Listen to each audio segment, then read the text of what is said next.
Hayo amesemwa na Waziri Mkuu Mheshimiwa Mzengo Pinda wakati wa kipindi cha maswali ya papo kwa papo, ambapo amesema kama nguvu hazitatumika ni wazi kuwa nchi haitatawalika. Ukifanya fujo, umeambiwa usifanye hiki, ukaamua we kukaidi, utapigwa tu. Maana hakuna namna nyingine.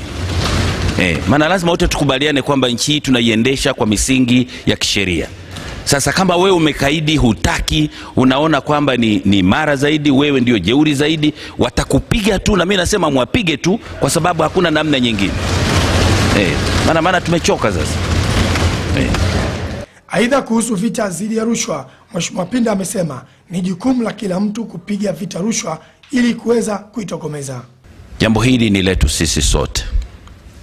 Ndio maana mapambano haya, ili tufaulu, ni lazima kila Mtanzania ajue kwamba jambo hili si jema. Kwa hiyo mkakati mzuri ni kwa kila Mtanzania kukataa kupokea rushwa au kutoa rushwa. Katika hatua nyingine, wabunge wameendelea kuchangia bajeti ya serikali, ambapo Mheshimiwa Richard Ndasa, mbunge wa Sumve, amesema rushwa ni chanzo kimoja hapo cha nchi kukosa mapato, ambapo Mheshimiwa Selman Zedi, mbunge wa Bukene, amesema ni lazima jitihada zifanyike kuhakikisha kuwa umeme unakwenda vijijini sambamba na kuwekeza katika sekta ya gesi.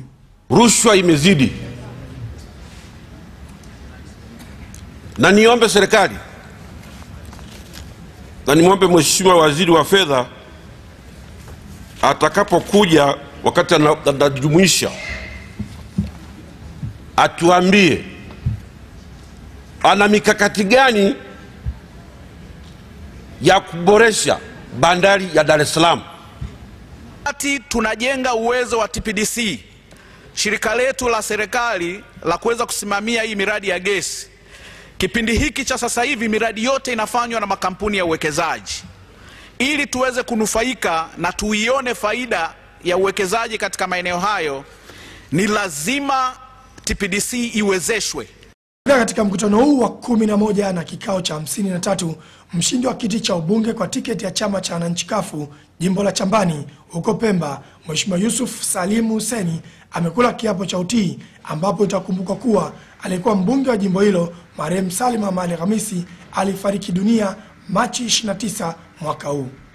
Mimi Yusuf Salim Hussein naapa kwamba nitakuwa mwaminifu kwa Jamhuri ya Muungano wa Tanzania na kuitumikia kwa moyo wangu wote, na kwamba nitaihifadhi, nitailinda na kuitetea Katiba ya Jamhuri ya Muungano wa Tanzania kwa mujibu wa sheria iliyowekwa.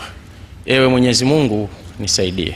Ni katika kipindi cha maswali ya papo kwa papo kwa Mheshimiwa Waziri Mkuu, ambapo waheshimiwa wabunge wamepata nafasi ya kuuliza maswali mbalimbali, naye Waziri Mkuu amepata nafasi ya kutolea ufafanuzi ya mambo mbalimbali yanayolihusu taifa. Nikiripoti kutoka Dodoma, mimi ni Godfrey Monyo wa ITV.